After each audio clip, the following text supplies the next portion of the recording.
Hi guys, welcome to Gold Today. This video is brought to you by the coach. Remember always our job is to make you rich. If you are a new subscriber, welcome aboard and thank you for joining us. If not yet, please hit the subscribe button. We are going to start our video with the economic calendar.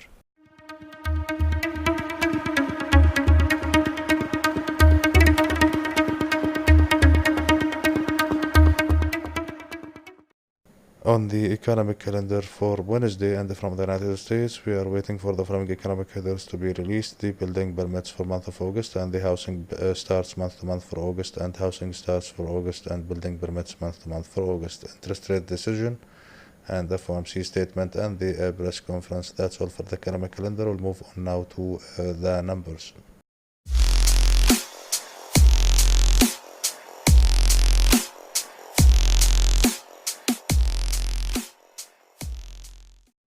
On the last trading session of Tuesday, we have had a trading range from 1493 to 1507. Numbers are rounded and the market is still opened.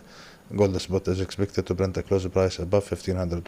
The numbers rounded and the market is still opened. Gold is trading in a bullish trend above its all daily simple moving averages, except the 20 days daily simple moving average about 1515, and this market is completely bullish above the 50 days EMA, which is located about 1486. The RSI readings are overbought on the weekly chart and monthly chart with moderate readings, and the supports are seen at 1500 followed by 1496 and then 1493 and then 1486, and for the resistance 1507, 1513 and then 1515 and then 1518.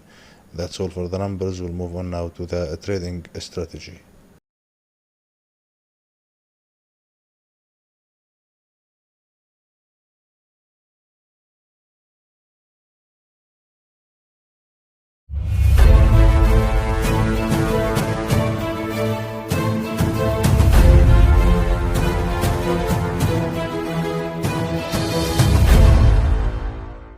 As reported by officials in Tehran, China and Iran just signed commercial agreements worth of $400 billion.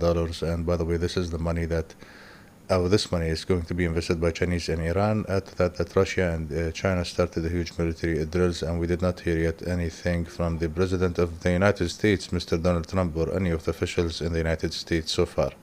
But we are certainly going to hear from them soon. And this is going to have some implications maybe on the ongoing trade talks between US and China. It's certainly not ruled out that the trade talks could break again as a result of these positive progress between Iran and China, as we all know that the United States imposed sanctions on Iran than on any other country that does carry commercial or financial engagements with the Iranian regime. Tomorrow is the interest rate decision, and the FOMC statement is going to be delivered. After that, there will be the usual press conference.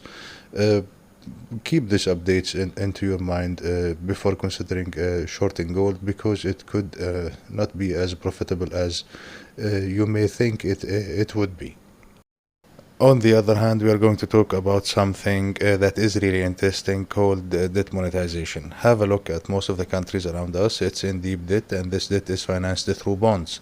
When a country decides to stimulate its economy, it does something called quantitative easing, and central banks got so many tools to use to get to the quantitative easing, but usually they tend to use something called bond buying programs.